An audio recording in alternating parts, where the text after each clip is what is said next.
ایک آدمی کو اللہ نے مال بہت دیا ہے، وہ اللہ کے راستے میں بہت خرچ کرتا رہتا ہے، اور دوسرا آدمی ذکر بہت کرتا رہتا ہے، تو دونوں میں کون افضل ہے؟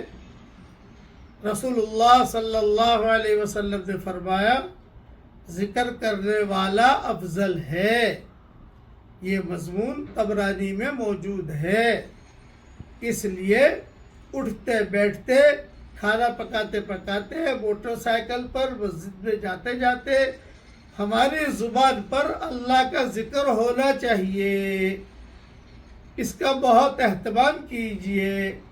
میں مدینہ منورہ سے دعا کرتا ہوں کہ اللہ تعالی ہم سب کو حلال مال و منال بھی بہت دے، اور اللہ تعالی ہم سب کو خوب ذکر کرنے کی توفیق بھی دے۔